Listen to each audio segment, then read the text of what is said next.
Hi, it's Sally-Shakti, your visionary writing guide, and welcome to Tarot and Astrology for Visionary Writers for the week of Monday the 24th to Friday the 30th of April 2023. So this is our last week in April of 2023, and it's our first full week in Taurus energy, in Taurus season. So we had a full-on Aries season with 2 new moons. The second one being also the solar eclipse that we just had last week, with the ultra powerful energy of that also squaring Pluto in Aquarius, which is an energy that we're going to be in for the next 6 months. This energy of undoing old structures, revealing what has been, what's not working, revealing what's at the foundation, revealing what no longer works and no longer fits in terms of the structures in our lives, in our writing, in our collective systems and social lives.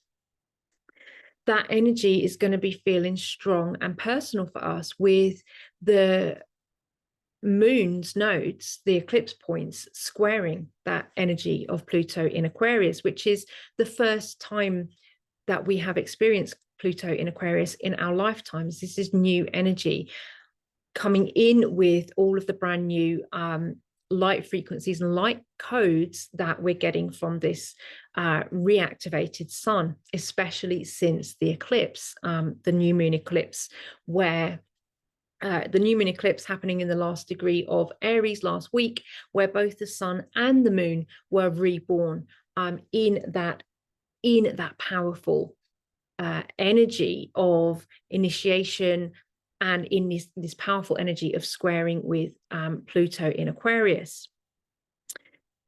Right after the new moon solar eclipse, both the sun and the moon moved forward into the sign of Taurus to begin Taurus season. And the following day, on Friday last week, 21st, we also had Mercury in Taurus going retrograde.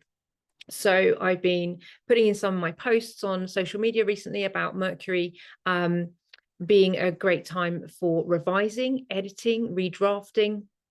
I would say that for the next few weeks up until 15th of May, whilst Mercury is going backwards to cover that shadow ground between from 15 back to 5 degrees of Taurus, great time to edit, great time to reconsider, revisit, realign. And then as Mercury comes out of retrograde and begins to move forward, but still back through its shadow period, so from when it begins to move forward again from 5 up to 15 degrees of Taurus, is a great time to revise and to redraft and rewrite anything that has come up as needing to be rewritten over this period, because we're in the backward motion at the moment. We're about looking back. We're about revising, editing, reconsidering, realigning, reinventing, restructuring ultimately, because we've got that energy of Pluto in Aquarius also coming through to be a powerful energy of restructuring. And I've got a couple of places to go from there. So we're restructuring, we're editing, we're restructuring. And then as Mercury begins to move forward again, but is still in its shadow, in its shadow region, it's a good time for redrafting anything that has come up that needs to be reworked in this time and in this process, because we get that forward momentum, but we're still moving through the same energy of revision and drafting and coming back out of that shadow before we get into new, fresh energies with Mercury ready to fully move forward into something new. But speaking about, and if you can hear the rain outside, it's really strong. Just imagine, if you can hear it, just imagine it as a beautiful kind of water feature, a water fountain that is gracing our time together today. I hope it's not too disruptive if you can hear that. In this energy of restructuring, we have strong energies in Taurus this season, this particular Taurus season, and this week, We have strong energies in Taurus that are also part of that restructuring. We've got Uranus in Taurus still. Uranus has been in Taurus for a number of years and will continue to be in Taurus for a number of years. Uranus is currently in Taurus. This week, Uranus is in Taurus at 18 degrees. So we've got the sun moving through Taurus at 4 to 10 degrees this week. We've got the Mercury moving backwards through Taurus from 5 to 15 degrees over the next few weeks. From 15 to 5 degrees over the next few weeks. We've got Uranus in Taurus at 18 degrees, and we've got the North Node in Taurus at 4 degrees this week. So if you're familiar with your birth chart, take a look at what's happening in Taurus for you. Where is Taurus in your houses? What energy is that showing up for you? And particularly, we're looking at these degree points from 4 to 18 degrees of Taurus for you this week. Might show you something about where this potent energy of restructuring, revising, redrafting is coming up for you, not only in your writing, but also in your life. Because Uranus is this energy of disruption that's coming through Taurus that is destabilizing because it wants to create the new. It wants to create something. It wants to create the future. It's now in the sign of Taurus, which is going to have it square the energy of Pluto, which again is a very kind of disruptive energy for bringing down the old structures and forms that we've been working with. And that could be in our writing, that could be also in our wider lives. I'm sure that for many of you who are visionary writers, you'll be familiar with the sensation that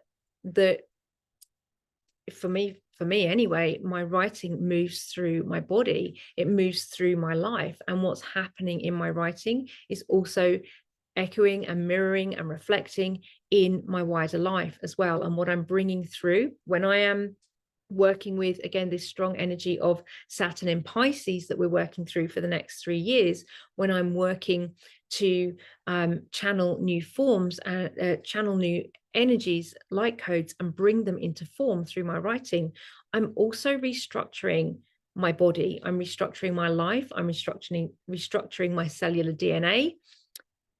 What I do with words is a powerful, magical weaving and reweaving of the structures that I have that have been hitherto the foundation of my life and my embodied experience. So as I reweave new forms, new structures into form, new light codes into form through writing, I also am doing some deep and powerful work on restructuring my own embodied experience on this planet. And that is a lot of how my healing, my personal healing, comes through me in an embodied way. It's often reflected in and reflecting back what's coming through me in my writing and in my words.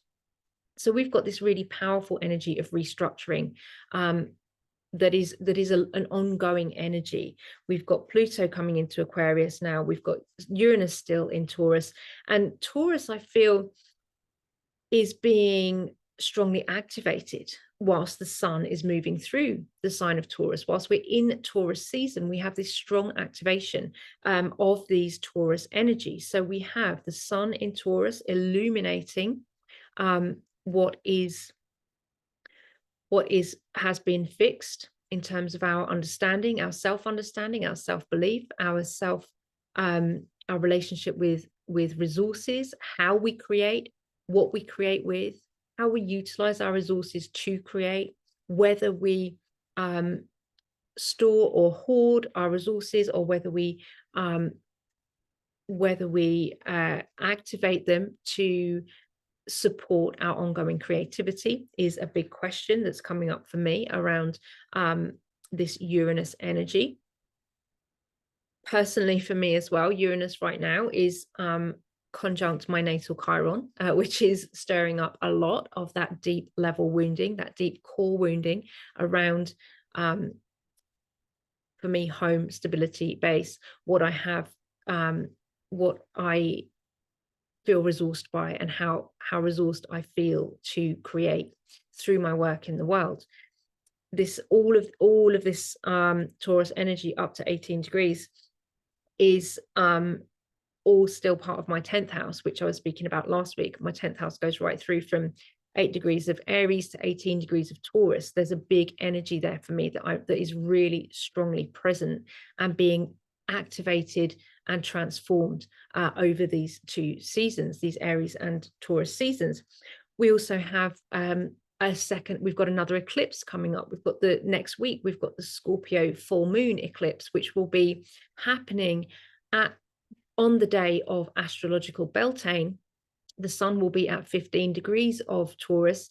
Again, we're talking about that 15-degree point, which is where Mercury has started its retrograde journey back from. Only 3 degrees outside of where Uranus currently is at 18 degrees. And we've got another strong Taurus activation coming through next week, when we have the Scorpio full moon occurring with the moon in opposition to the sun at 15 degrees. The sun will be at 15 degrees of Taurus for that Scorpio full moon lunar eclipse. So we've got some really strong activating energies in these in the first half of the Aries degree points, and in the first half of the Aries season. And this week in particular, those energies feel strong with Mercury retrograde in Taurus. And as I've mentioned, those other energies with the sun coming through to really illuminate that. We still have Uranus in Taurus, and we've got this ongoing square now to Pluto in Aquarius. So I would say this week, in terms of visionary writing, the energy is for going back down to the structures, re-evaluating the basics, the form, the structure, perhaps restructuring not only the writing, but also the way that writing comes through you as a visionary writer, as you restructure your writing, as you move into new forms, perhaps forms that you hadn't considered before, perhaps forms that haven't existed before.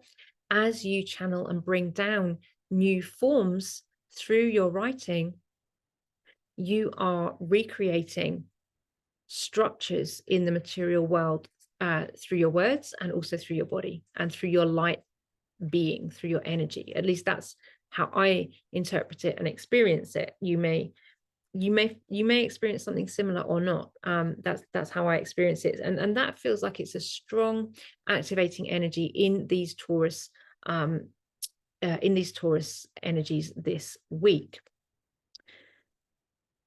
So I would like to call in some support from our tarot deck this week, which is the Wild Unknown Pocket Tarot.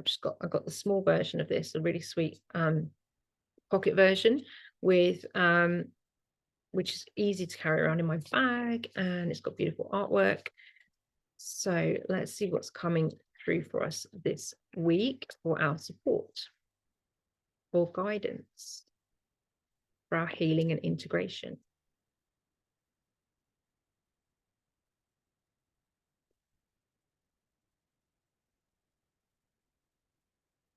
Okay, it's taken me a minute to interpret that.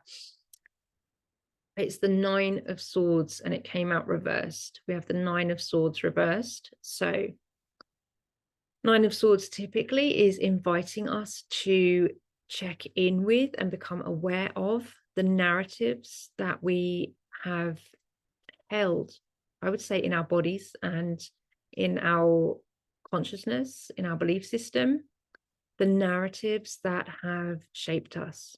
So again, we're thinking about coming back down to those underlying structures, whether they have been conscious or unconscious. But we're getting into this deeper healing work with acknowledging, seeing, witnessing, being the witness to some of those underlying thought structures that have shaped us up to this point, that have shaped our behaviors, our beliefs, our storytelling, our writing, our thinking, and to begin to notice them, that they can be a source of tension and stimulation for us, and that we can notice that, and that we can notice when we are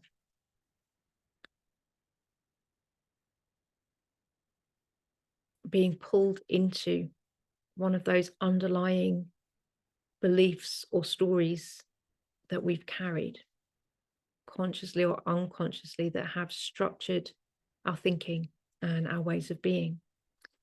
This week, we are being reminded that those structures are stories that our bodies have held, that our ancestors may have held, that our belief systems have held, that have been encoded and structured in our language and our writing systems.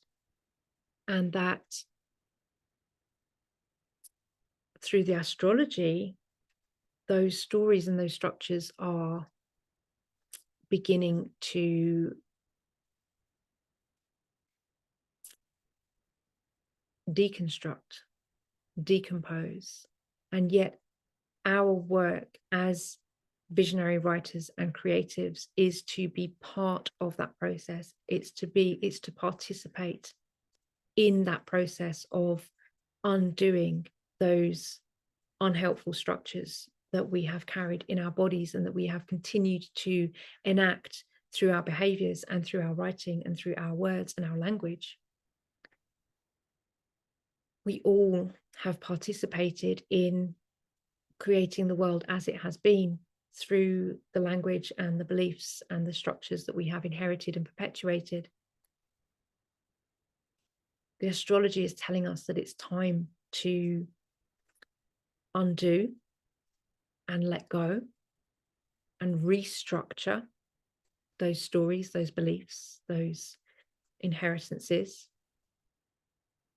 And that we as visionary writers and creatives are being called to actively participate in that. And part of that invitation is to notice when we ourselves are being drawn back into those narratives that have shaped our thinking, our writing, our behavior, our speaking, our belief systems. And this is not to call anyone out or shame anyone or guilt anybody, or to say that this is going to be that there's going to be some particular challenge that comes up for us, but to say that what we're being supported and invited to do energetically this week is to notice those stories in ourselves, the ones that we have carried and that we continue to articulate and perpetuate, and that are no longer helpful for us. And that if we can bring our awareness and our attention to witness with compassion, with love, then we help to undo some of those foundational structures of the ways that we ourselves have been shaped and the ways that we ourselves have continued to shape the world we live in. And so in order to bring in new shapes and new structures to the world that we live in and to our own embodied experience and to our writing, we also are invited to participate in the undoing of the old structures and the old forms. And that the most powerful and the most potent way to do that is to witness and notice those thought forms, those belief structures coming up in ourselves and our own behavior and our own habituated language use and our habituated behavior patterns. And that is where we can do the most healing, by noticing noticing, witnessing with compassion how we're feeling and what might be some of the underlying narratives that have been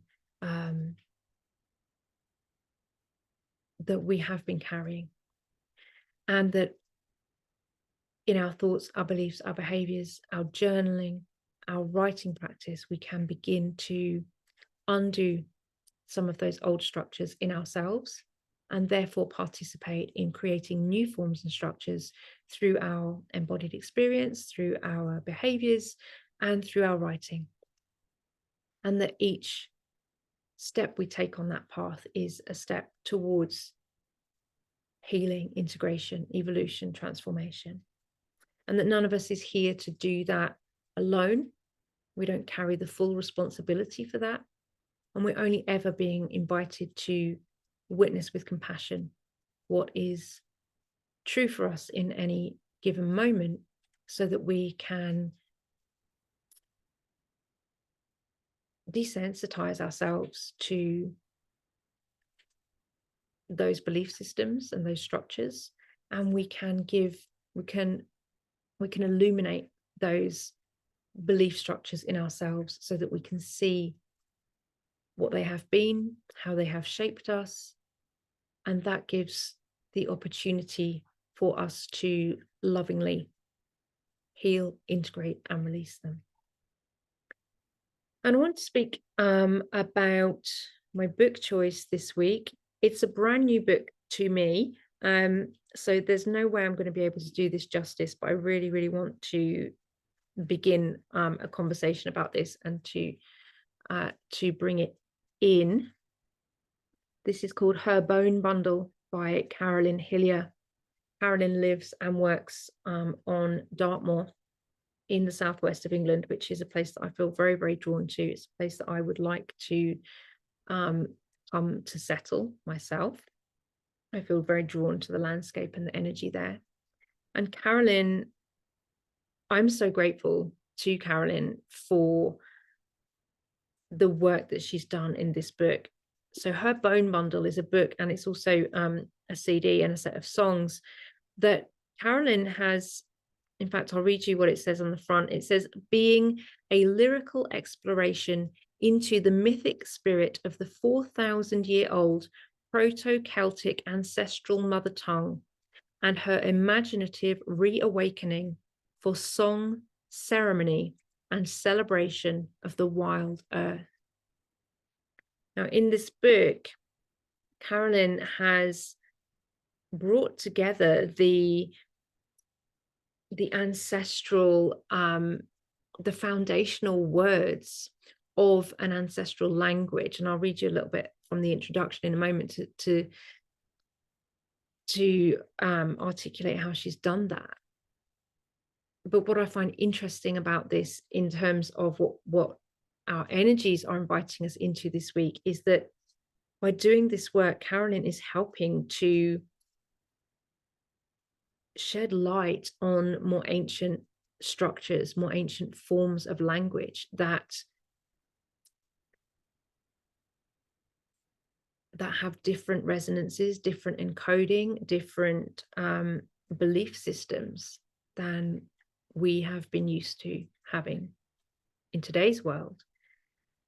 And part of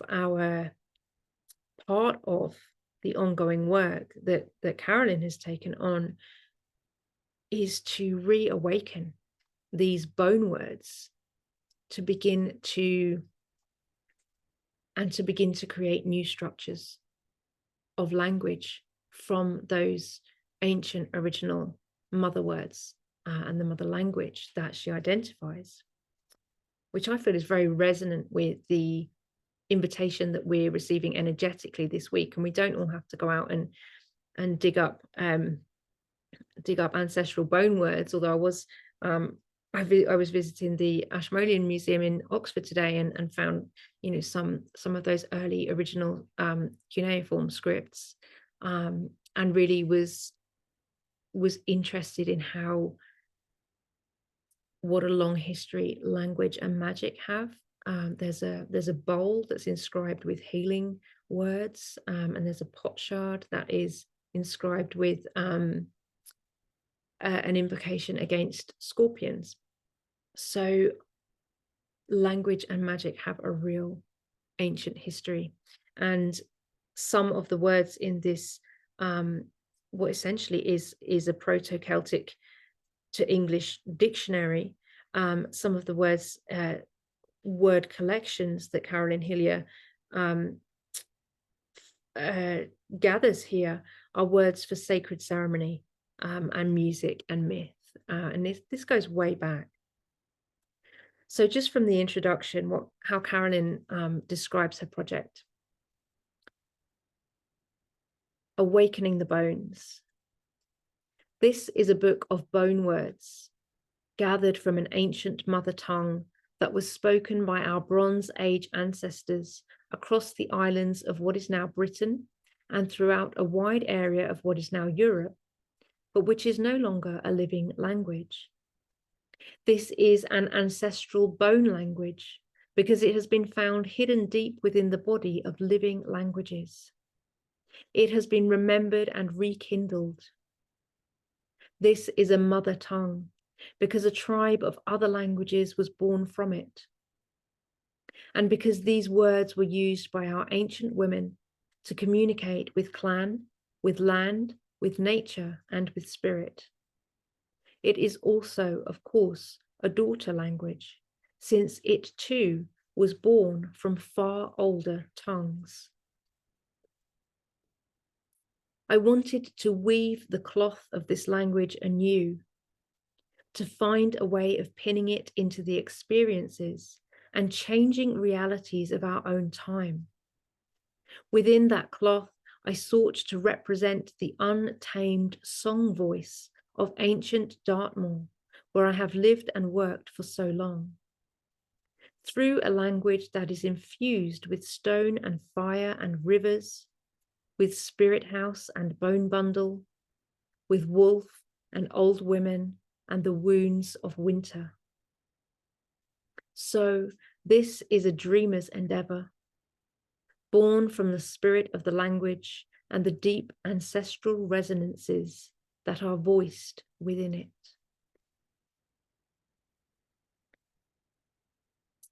And Carolyn goes on in this book to give the word collections that she has found and created from this mother tongue, this mother language.